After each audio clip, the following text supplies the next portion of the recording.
նշեցին Բարգավաճ Հայաստան կուսակցությունը անցողիկ շեմը չեր հատի, միասնական թևերի մասով էլ նշեցին, որ 3% ընդհանուր առմամբ չէին կարողանա հավաքել, նաև մեղադրանք հնչեցվեց այն մասով, որ հեղինակազրկում է կառույցը, ինստիտուտը, որովհետև ձեր ներկայացրած բողոքները, դիմումները ըստ էության զանգվածային բնույթ չեն կրել։ Տեսեք, մենք դիմում չենք ներկայացել նրա համար, պնդելով, որ եթե ընտրությունների արդյունքները անվավեր չլինեին այնպիսին, ինչպիսին կան, մենք անցնում էինք խորհրդարան կամ չէինք անցնում խորհրդարան, մենք արձանագրել ենք խախտումներ, այդ խախտումները մեր համոզմամբ եղել են համակարգային։ Ընդ որում, էականորեն տարբեր է մեր ներկայացրած դիմումի բովանդակությունը այն առումով, որ հիմնական շեշտադրման անկյունակարը նախընտրական քարոզարշավի ժամանակահատվածում տեղ գտած խախտումներն են եւ հատկապես իշխող ուժի կողմից թույլ տրված խախտումները, որովհետեւ ինչպես բազմիցս նշեցինք, այդ խախտումների արդյունքում չի ձևավորվել ընտրողների այն կամքը, որը որ կլիներ հավասար պայմանների դեպքում, այսինքն քվեատուփի, քվեախցիկի առաջ կանած ընտրություն կատարելիս ընտրողի վրա նախապես արդեն տեղի է ունեցել օրենքով արգելված ազդեցություն այն միջոցներով, որոնք որ մենք դատաքննության ընթացքում դատարանի առջև բարձրաձայնեցինք։ Եվ ցավոք սրտի այդ կասկածները չփարատվեցին։ Ես կուզենայի անդրադառնալ շատ կարճ նաև եզրափակիչ ելույթներին պատասխանողների ու հարակից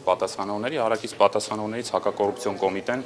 նշեց, որ համատարած խախտումներ են եղել, ընտրակաշառքը ամբողջ Հայաստանով մեկ է եղել, Երևան քաղաքով մեկ, եւ սա հենց փաստում է այն հանգամանքը, որ եթե եղել են նման խախտումներ, ուրեմն առավելապես պիտի ընտրությունները ճանաչվեն անվավեր։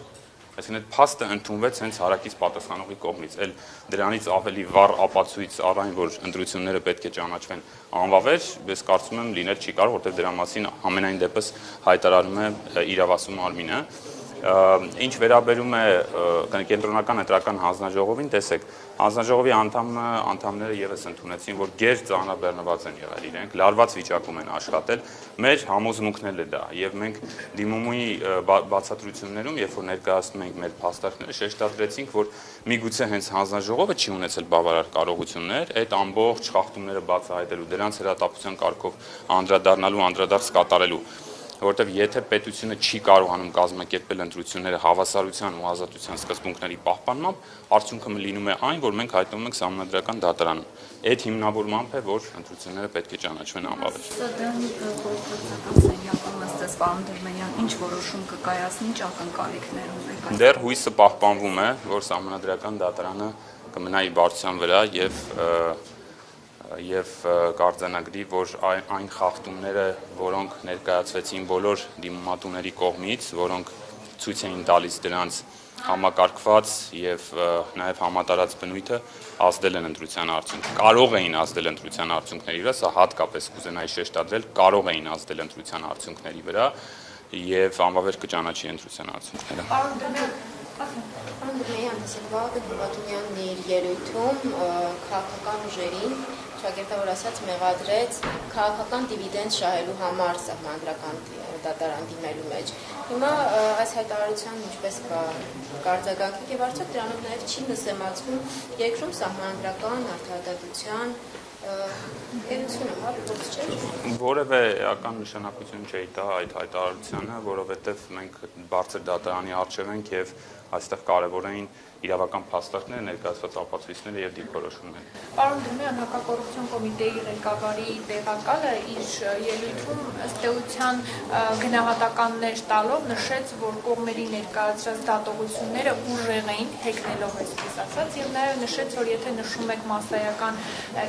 ընտրակերպարարություն է տեղի ունեցել կամ որևէ խնդիր եք տեսել, ուր են բողոքները։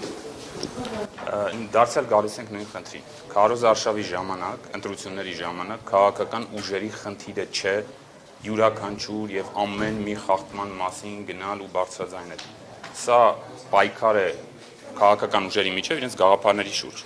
Եթե պիտի քաղաքական ուժերն ու կուսակցությունները ընկած լինեն նախընտրական քարոզարշավի ժամանակ խախտումները բացահայտելու մեխանիզմները մշակելով եւ դրանք ներկայացնելով, կներեք, բայց մենք գործ չենք ունենա այդ դեպքում ընտրությունների հետ։ Կուսակցությունները ուրեմն մի հատ էլ պիտի ինչ-որ առանձին ստորաբաժանում ունենան, կիսա իրավապահ, ինչ-որ կվազի իրավապահ, որ համագործակցեն իրավապահ մարմինների հետ այդ խախտումները բացահայտելու։